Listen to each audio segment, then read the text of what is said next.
Hello friends, hello student, BK classes के YouTube channel में आपका स्वागत है। कैसे हैं आप लोग?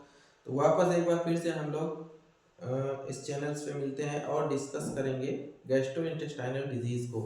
आज की हमारी चौथी डिजीज़ रहेगी जो कि है ईसोफेजाइटिस। कुछ बिजी शेड्यूल्स के कारण हम लोग 2 दिन क्लास कंटिन्यू नहीं कर पाए, बट अभी हम लोग फिर से वापस कंटिन्यू करेंगे और पर डे एक एक या 2 डिजीज को हम लोग कंटिन्यू करके और जीआईटी को ख़त्म करेंगे। उसके बाद नेक्स्ट सिस्टम देखेंगे।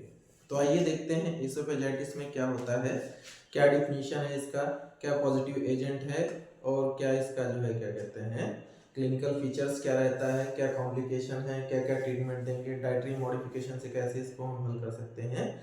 तो आइए एक एक करके हम लोग देखते हैं। ईसोफेगस, ईसोफेगस का मतलब फूड पाइप, फूड पाइप। और आईटीआईएस का मतलब इन्फ्लामेशन। जिस वर्ड के लास्ट में आईटीआईएस लगा होगा उसे क्या बोलेंगे हम लोग? इन्फ्लामेशन। तो अगर कंप्लीटली हम लोग इसको बोलेंगे तो क्या कहेंगे? Inflammation, inflammation into esophagus is known as, क्या बोलेंगे उसको? esophagitis, esophagitis, esophagitis, inflammation into the esophagus या inflammation into the food pipe is known as esophagitis। Oesophagus या फूड पाइप में जब भी सूजन हो जाएगी किसी कारणवश या जो भी पॉजिटिव फैक्टर रहेगा उसको हम आगे देखेंगे अभी। और क्या उसमें क्या रहता है, सूजन रहती है तो उसे हम बोलेंगे इसोफेजाइटिस। फिर उसके बाद क्या होता है, जो कि कनेक्ट रहता है थ्रोट और, ये किसको कनेक्ट करता है? थ्रोट और स्टमक को आपस में। दैट कनेक्ट्स,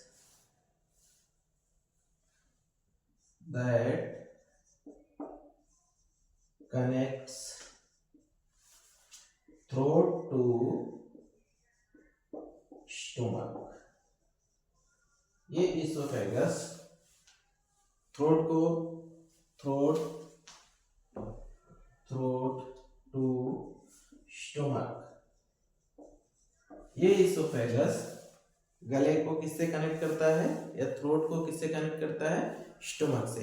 इसके बाद हम लोग देखेंगे क्या इसका पॉजिटिव एजेंट क्या होता है। नेक्स्ट हम लोग देखेंगे इसका जो है पॉजिटिव एजेंट क्या है। अगला जो हेडिंग होगा हम लोग का पॉजिटिव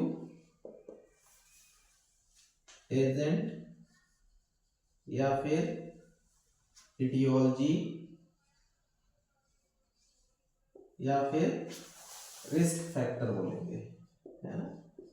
तीनों चीजें में से कुछ भी एक आप लोग लिख सकते हैं इसको। तो पॉजिटिव फैक्टर में जो सबसे पहला नंबर आता है वो आता है जीईआरडी का। एक बार पहले लिखते हैं उसके बाद वापस एक्सप्लेन करेंगे। तो फर्स्ट नंबर पे हमारा रहेगा GERD। फुल फॉर्म इसका होता है gastro oesophageal, gastro oesophageal reflux disease या डिसऑर्डर बोल सकते हैं। उसके बाद इन्फेक्शन, इन्फेक्शन में वायरल, बैक्टीरियल और फंगल। देन नेक्स्ट क्या रहेगा आपका? नेक्स्ट रहेगा सम मेडिकेशन, कौन से? जैसे कि NSAIDs, मतलब नॉन स्टीरॉयडल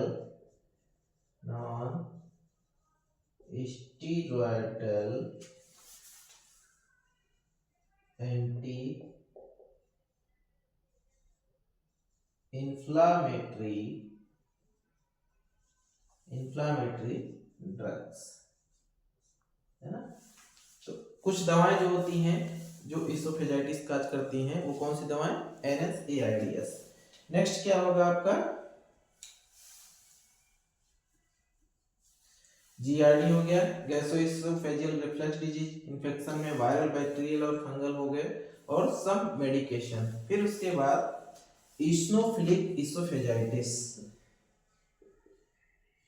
इओसिनोफिलिक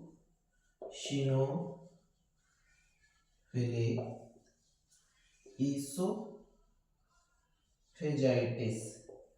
ये कैसे होता है? Due to allergic reaction, due to allergic reaction, ठीक है। तो एक बार आइए इसको डिस्कस करते हैं हम लोग। जीआरडी मतलब गैस्ट्रो इसोफेजियल रिफ्लक्स डिजीज। ये क्या होता है? मुंह में बार बार खट्टा पानी आना, बार बार डकारे आना, और गले में जो है जलन रहना, burning the oesophagus, burning epigastrium, इसको बोलते हैं हम लोग जीआरडी। और ये कॉज किसका रहता है? इसोफेजाइटिस का। नेक्स्ट हम लोग देखते हैं इन्फेक्शन।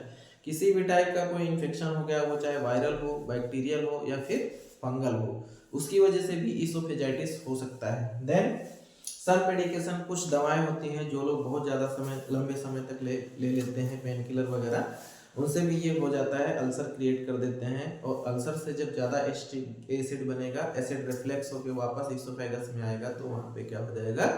जो हमारी ग्लूकोजा होती है वो बर्न कर जाएगी और उससे इन्फ्लामेशन होगा, उसे हम क्या बोलेंगे? इसोफेजाइटिस। देन इओसिनोफिलिक इसोफेजाइटिस, ये किससे होता है? एलर्जिक रिएक्शन से होता है। इसमें इओसिनोफिल्स का नंबर बढ़ जाता है और उसकी वजह से क्या होता है? हमारे इसोफेगस में स्वेलिंग आ जाती है। आगे इसके हम लोग, ये था हमारा कॉज।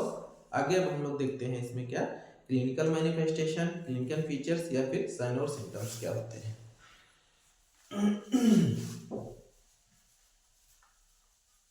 आगे हम लोग देखेंगे साइन और सिम्टम्स क्या हैं, या फिर उनको बोलेंगे क्लिनिकल मैनिफेस्टेशन। क्या होते हैं क्लिनिकल मैनिफेस्टेशन? इसोफेजाइटिस जिसको हो जाएगी, क्या लक्षण उसमें मिलेंगे, क्या क्या दिक्कतें रहेंगी, है ना, ये हम लोग इसमें पढ़ेंगे। तो अगला हमारा हेडिंग क्या रहेगा? Clinical manifestation.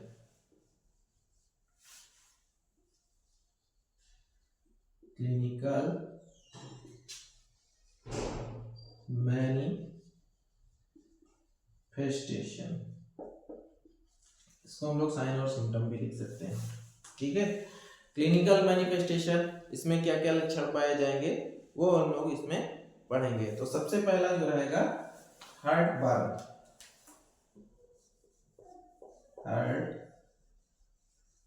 Burn due to excess acid,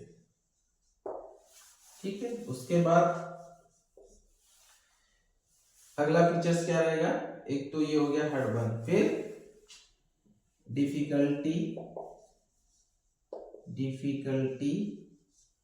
और पेन ड्यूरिंग swallowing,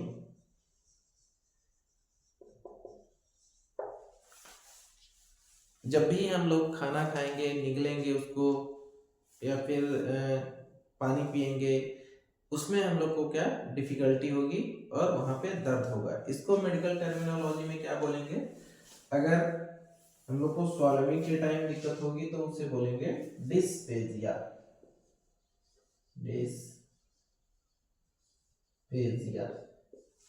और पेन को क्या बोलेंगे? ऑडिनोफेजिया।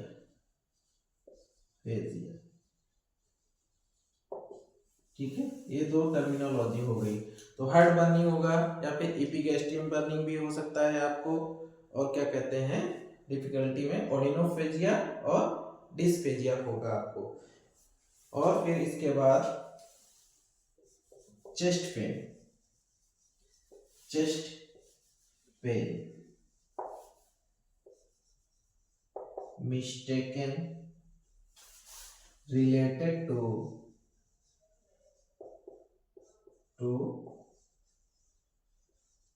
हार्ट।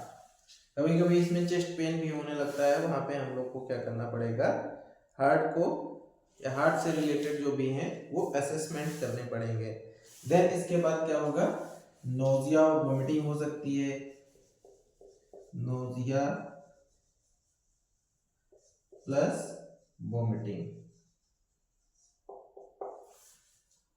हार्ट बर्न हो गया, डिफिकल्टी पेन स्वॉलोइंग, और क्या कहते हैं चेस्ट पेन हो गया, नोजिया वोमिटिंग हो गई, और कुछ जो सीवियर केसेस में होते हैं उनमें क्या देखा गया है, ब्लीडिंग देखी गई है। अपर जीआई का मतलब अपर गैस्ट्रोइंटेस्टाइनल ब्लीडिंग।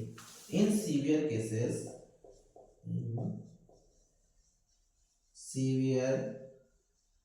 केसेस क्या मिला है वहां पे, bleeding. Upper gastro intestinal bleeding, ठीक है। तो clinical manifestation, heart burn due to excess acid, ज्यादा एसिड जब HCl का सिक्रीशन होगा तो क्या होगा, वो रिगर्जिटेट करेगा, और रिगर्जिटेट कैसे होगा, इसोफेगस से होता हुआ हमारे मुंह में आएगा, और वहां पे फिर क्या एपिगैस्ट्रिक बर्निंग या फिर हमारे गले में बर्निंग होगी, ठीक है। फिर डिफिकल्टी इन पेन और swallowing, जब भी हम खाना खाएंगे पानी पिएंगे तो उसमें पेन भी होगा और निगलने में हमको दिक्कत होगी, तो वहां पे क्या प्रेजेंट होगा, डिस्पेजिया और odynophagia. Then chest pain mistaken by related to the heart, इसमें चेस्ट पेन जो होगा वो हार्ट से भी रिलेटेड हो सकता है, इसको डिफरेंशिएट करना पड़ेगा। देन ज़्यादा एसिड बनेगा तो ज़्यादा उससे इरिटेशन होगी, किसमें, इसोफेगस में, वहाँ पे नोजिया और वोमिटिंग भी हो सकता है। सीवियर केसेस में क्या देखा गया है, अपर जीआई ब्लीडिंग होने के चांस रहते हैं, या फिर कभी कभी हमें दिखता भी है। तो इसके बाद हम लोग नेक्स्ट पढ़ते हैं इसका डायग्नोस्टिक इवैल्यूएशन क्या होता है। अगला जो मीनिंग रहेगा हमारा, इसमें क्या देखेंगे कि इसोफेजाइटिस जिसको हो जाता है, हमें उसे कंफर्म करने के लिए क्या क्या करना पड़ता है, कौन कौन से टेस्ट कराने पड़ते हैं, है ना। ये सारी चीजें हम लोग डायग्नोस्टिक इवैल्यूएशन में देखेंगे। तो इसके बाद हम लोग पढ़ते हैं डायग्नोस्टिक इवैल्यूएशन को, कौन कौन से टेस्ट कराते हैं इसमें। डायग्नोस्टिक इवैल्यूएशन, ठीक है। डायग्नोस्टिक इवैल्यूएशन पढ़ने में मैंने हर बार बोला है, और इस डिजीज में भी वही रहेगा, 2 पॉइंट, हिस्ट्री कलेक्शन और फिजिकल एग्जामिनेशन। तो यहाँ पे लिखेंगे हिस्ट्री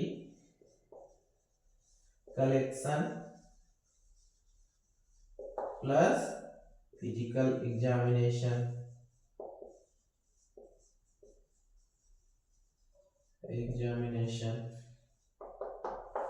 ठीक है। उसके बाद क्या करेंगे, हिस्ट्री कलेक्शन, जो भी होगा पेशेंट उससे पूछेंगे, भाई साहब, बाबा जी, दादाजी, माता जी, आपको ये दिक्कतें कब से हैं, है ना, कब से हो रहा है आपको गले में जलन, या फिर पेट में जलन कब से हो रहा है, डकारें कब से आ रही हैं आपको, उल्टी कब से हो रही है, या उसमें उल्टी में ब्लड आता है तो कब से आ रहा है, ये सारी हिस्ट्री उनसे लेंगे। एग्जामिनेशन हम लोग विजुअल लैरिंगोस्कोपी कर लेंगे, है ना, या फिर अपर जीआई एंडोस्कोपी करने, बेरियम मील सॉल्व कर लेंगे। दूसरा टेस्ट क्या करेंगे हम लोग, अपर गैस्ट्रो इंटेस्टाइनल इंडोस्कोपी, क्यों करेंगे उसको, ये करते हैं टू विजुअलाइज, क्या विजुअलाइज करेंगे, ईसोफेगस फॉर ब्लीडिंग और एनी अदर abnormalities, है ना। विजुअलाइज करेंगे इसोफेगस को, कहीं वहां से ब्लड तो नहीं आ रहा है या फिर कोई अदर एबनॉर्मेलिटी तो नहीं है, कोई आउटग्रोथ नहीं है या कुछ ऐसा। और फिर उसमें क्या करेंगे, टेकन बायोप्सीज इफ नेसेसरी, अगर हमें जरूरत पड़ेगी तो हम वहां से क्या कर सकते हैं, बायोप्सी भी ले सकते हैं, ठीक है। उसके बाद क्या करेंगे, बेरियम सॉलो करवाएंगे उनसे हम। ये एक रेडियो ओपेक सोल्यूशन होता है जिसे हम पेशेंट को पानी में दे के पिलाते हैं और उसके बाद उनका सीटी करते हैं। तो उसमें जो भी आउटग्रोथ या फिर जो भी एबनॉर्मेलिटी होती है उसमें इम्प्रेशन के रूप में आ जाता है, इसलिए हम लोग बेरियम सॉलो कराते हैं। नेक्स्ट क्या होगा, बेरियम सॉलो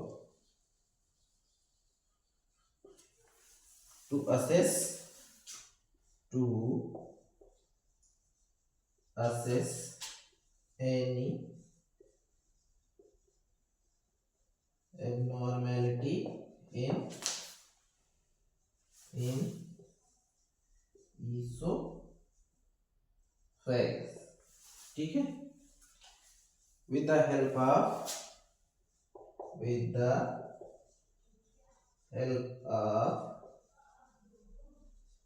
रेडियो ओपेक सॉल्यूशन। ये एक रेडियो ओपेक सॉल्यूशन होता है जिसको पेशेंट को पानी में घोल के देते हैं पीने के लिए, और उसके कुछ देर बाद ही हम लोग सीटी करते हैं जिसमें कि उसको इम्प्रेशन आ जाता है और हमें पता चल जाता है कि इसको यहाँ यहाँ दिक्कतें हैं और उसके हिसाब से हम लोग ट्रीटमेंट स्टार्ट करते हैं। तो डायग्नोस्टिक इवैल्यूएशन में अभी एक दो पॉइंट और हैं, उसको हम लोग देखते हैं। अपर जी एंडोस्कोपी करेंगे, हिस्ट्री कलेक्शन करेंगे, फिजिकल एग्जामिनेशन करेंगे, है ना, ये सारा इसमें करते हैं। और उसके बाद जो है क्या करेंगे, हम लोग पीएच मॉनिटरिंग करेंगे इसमें, पीएच मॉनिटरिंग फॉर 24 आवर्स का पीएच जो होगा उसकी मॉनिटरिंग करेंगे। और क्या कराएंगे हम लोग, सीबीसी, मतलब कंप्लीट ब्लड काउंट्स। अगर ब्लीड हो रहा होगा तो हमें उसमें क्या मिलेगा, एचबी का लेवल वो डिक्रीज मिलेगा, ठीक है। इसलिए एक सीबीसी करा के हम लोग देख लेंगे। और प्लस अगर सीबीसी हम लोग इसमें कराएंगे, इन्फेक्शन होगा तो टीएलसी भी रेज मिलेगा मेरे को, टोटल लिपोसाइट काउंट्स। इतना हम लोग डायग्नोस्टिक इवैल्यूएशन में करेंगे, ठीक है। उसके बाद अब बारी आती है ट्रीटमेंट की। हम लोग ट्रीटमेंट क्या क्या दे सकते हैं तो आइए देखते हैं इसका मैनेजमेंट कैसे करेंगे, इसका ट्रीटमेंट कैसे करेंगे, क्या क्या डाइटरी मॉडिफिकेशन इसमें कर सकते हैं हम लोग, है ना। ये सारा कुछ इसोफेजाइटिस में हम लोग देखेंगे, कौन कौन सी सावधानियां बरतनी पड़ेंगी इसमें।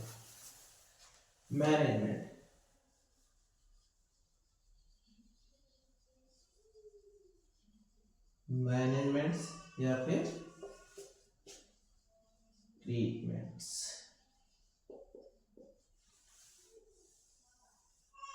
सबसे पहले लाइफ स्टाइल मॉडिफिकेशन करेंगे। लाइफ स्टाइल मॉडिफिकेशन का मतलब कि अगर वो लोग बहुत ज़्यादा स्पाइसी खाना ले रहे हैं, फैटी फूड ले रहे हैं, एसिडिक फूड ले रहे हैं, उनको अवॉइड करेंगे, है ना। और डाइट जो भी लेंगे वो स्मॉल एंड फ्रीक्वेंट डाइट लेंगे, कम लेंगे और थोड़े थोड़े समय पे लेंगे, ठीक है। आइए देखते हैं लाइफ स्टाइल मॉडिफिकेशन। इसमें क्या करेंगे, avoid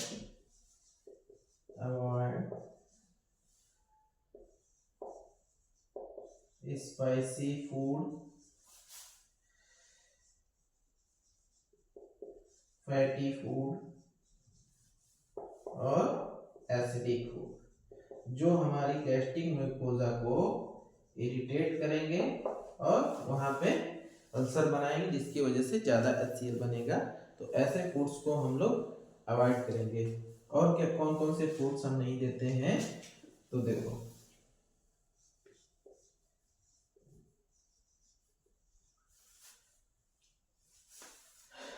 avoid spicy food, fatty food, acidic food, ये सारे जो है हम लोग नहीं करते हैं, नहीं लेते हैं, ना यूज करते हैं। अब इसमें देखो कौन कौन से आते हैं, जैसे कि नट्स, बादाम, ये नहीं लेंगे, एग नहीं लेंगे, ठीक है, व्हीट, गेहूं, सोया, है ना, और क्या नहीं लेंगे, मिल्क,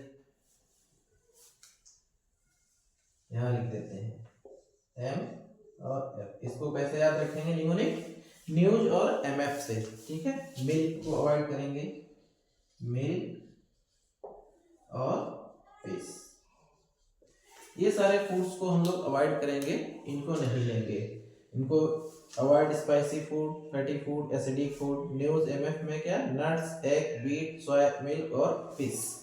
नट्स, बादाम, एग, अंडे, गेहूं, मटर, दूध और मछली, ये सारे फूड्स को हम लोग अवॉइड करेंगे। आगे देखते हैं और क्या क्या है। मेडिकेशन में हम लोग क्या कर सकते हैं मेडिकेशन में क्या कर सकते हैं,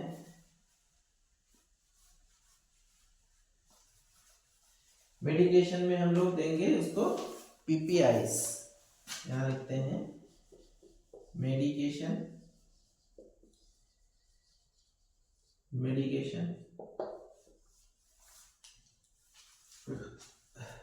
PPI क्या होगा, प्रोटॉन पंप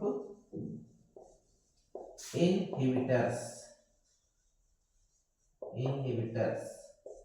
कौन कौन से आते हैं, एग्जाम्पल पेंटाप्राजोल,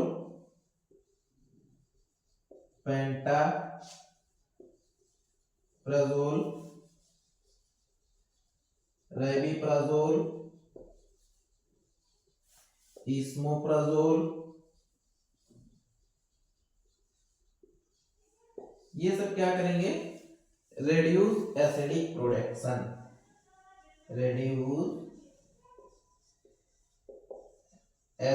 प्रोडक्शन, जिस भी पेशेंट को ये दिक्कत होगी PPI हम लोग देंगे। और ये क्या काम करेंगे, जो HCl ज्यादा बन रहा है उसका प्रोडक्शन कम कर देंगे। तो क्या होगा, ना बिल्चिंग होगी, ना वापस रिगर्जिटेट होके आएगा, और ना ही वो इंजर्ड पार्ट में वो टच होगा, तो बर्निंग वगैरह सब कुछ सबसाइड होने लगेगा, ठीक है। नेक्स्ट क्या करते हैं, H2 रिसेप्टर्स या फिर एंटासिड्स।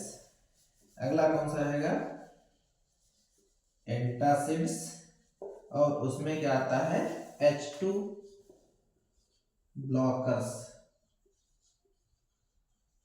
उसमें कौन सी दवा आएगी, राइनिटिडीन, जो मार्केट में आजकल रेंटेक नाम से आ रही है, राइनिटिडीन। ये क्या करती है, स्टॉप सिंथेसिस ऑफ एसिड,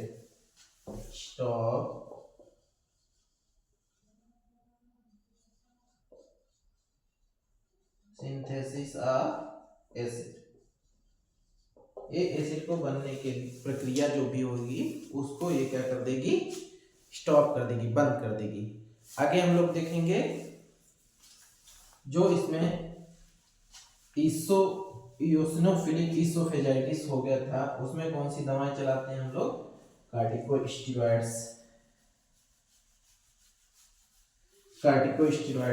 देंगे, है ना। कार्टिकोस्टेरॉइड्स में क्या क्या आते हैं, कार्टिकोस्टेरॉइड्स किसके लिए, फॉर इयोसिनोफिलिक ईसोफेजाइटिस, इसोफेजाइटिस। कौन कौन सा एग्जाम्पल रहेगा उसका? Dexamethasone, methasone, hydrocortisone. Generally use हम लोग बहुत करते हैं, बहुत सारे स्टीरॉइड्स हैं, बट जो कॉमन मोस्ट कॉमनली यूज होते हैं उनको मैंने आपको बताया है, डेक्सामेथासोन और हाइड्रोकॉर्टिसोन। वैसे तो कॉर्टिकोस्टेरॉइड बहुत तरीके के होते हैं, हम लोग सुप्रारीनल ग्लैंड में पढ़ेंगे कभी।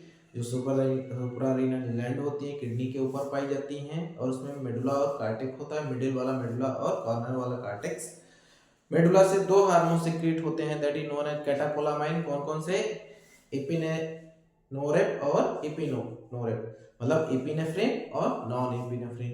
It is known as mediator of catecholamines. ठीक है। उसके बाद जो कॉर्टेक्स है हमारा, कॉर्नर वाले पार्ट से जोना ग्लोमेरुलोसा, जोना फेसिकुलाटा, जोना रेटिकुलाटा, और उनसे साल्ट, शुगर और सेक्स हार्मोन सिक्रीट होते हैं। कभी हम लोग एडीआर को, एड्रेनलिन ग्लैंड को या सुप्रारीनल ग्लैंड को पढ़ेंगे तो उसमें इन सब चीजों को हम लोग डिस्कस करेंगे। अभी फिलहाल के लिए इतना ही कुछ देखेंगे। नेक्स्ट क्या है वो हम देखते हैं। नेक्स्ट जो ट्रीटमेंट है वो किसके लिए? अगर हमारे लिए अवॉइड मेडिकेशन, जो दवाएं इसोफेजाइटिस क्रिएट करा रही हैं उनको हम लोग स्टॉप कर देंगे, है ना। स्टॉप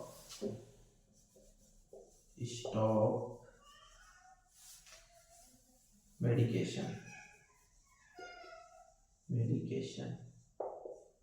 वो कौन सी मेडिकेशन थी? NSAIDs। आगे हम लोग फुल फॉर्म लिख चुके हैं पीछे, NSAIDs। इनको हम लोग बंद कर देंगे, है ना। NSAIDs में कौन कौन सा आता है? जैसे कि आपका पैरासीटामोल हो गया, आइबुप्रोफेन हो गया, मेफेनोमिक एसिड हो गया। ये बहुत तरीके की जो है मेडिसिन हैं जो हमारी किस में आएंगी? NSAIDs में आएंगी। उसके बाद हम लोग क्या देंगे? Anti fungal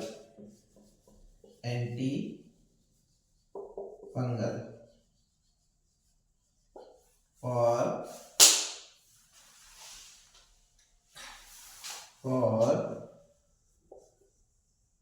treatment of fungal infection. ठीक है। और उसमें कौन कौन सा आता है एंटी फंगल में? एग्जाम्पल, फ्लुकोनाजोल,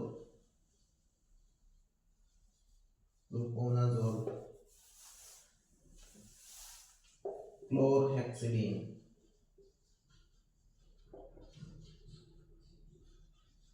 ऐसे बहुत तरीके की एंटी फंगल मेडिसिन आती हैं जो हम लोग माउथ वॉश के फॉर्म में या फिर टैबलेट फॉर्म में देते हैं, और पेशेंट को उससे जो है ट्रीट करते हैं हम लोग, है ना। कई सारी ऐसी कंडीशन होती हैं जिसमें हमें इसोफेगस को क्या करना पड़ेगा? डायलेशन करना पड़ेगा। देखते हैं हम लोग।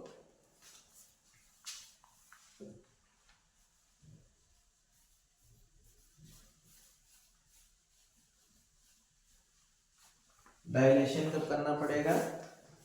क्या लिखेंगे इसमें? डायलेशन।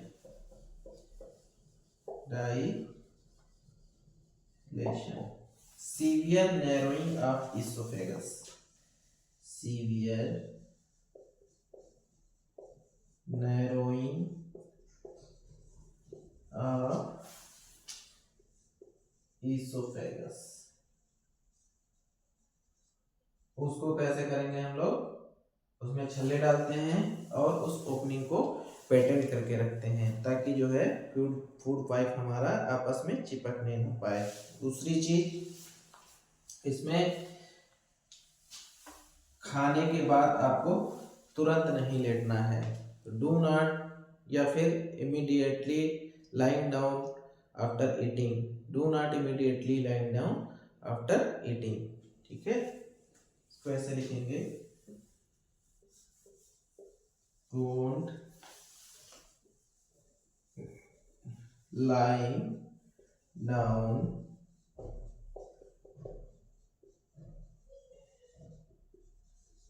immediately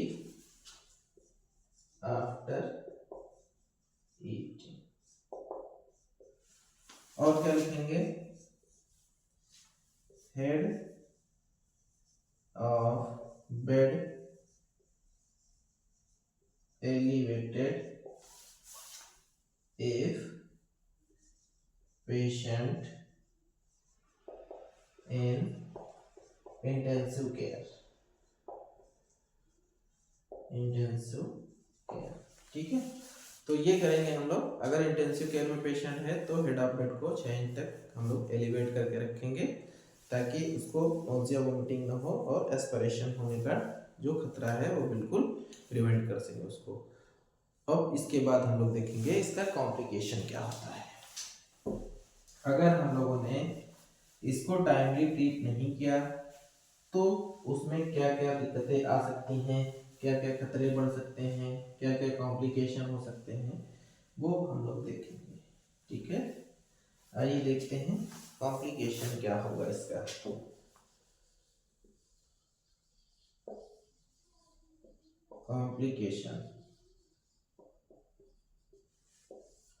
कॉम्प्लिकेशन में दो हम लोग जनरली मोस्ट कॉमनली पढ़ेंगे, वो क्या क्या होंगे। एक तो जीईआरडी और दूसरा बायरेट इसोफेगस। बायरेट इसोफेगस क्या होता है, जो हमारा एचसीएल या एसिड बार बार बनेगा और वापस रिगर्जिटेट होकर इसोफेगस के थ्रू माउथ तक आएगा। तो वहाँ क्या होगा, इसोफेगस में हमारी एक मेम्ब्रेन होती है जिसे म्यूकोजल मेम्ब्रेन कहते हैं, वो इससे इंजरी हो जाएगी, वहाँ पे आउट ग्रोथ होने लगेगी और ये धीरे धीरे करके किस में चेंज हो जाएगा, सीए इसोफेगस, मतलब कैंसर ऑफ इसोफेगस। आइए देखते हैं पहला क्या रहेगा इसका, जी ई आर डी। हम लोग फुल फॉर्म पीछे देख चुके हैं। ठीक है, जी ई आर डी। उसके बाद दूसरा क्या होगा, बायरेट इसोफेगस। बायरेट इसोफेगस, और वो किस में कन्वर्ट हो जाएगा, किस में कन्वर्ट हो जाएगा,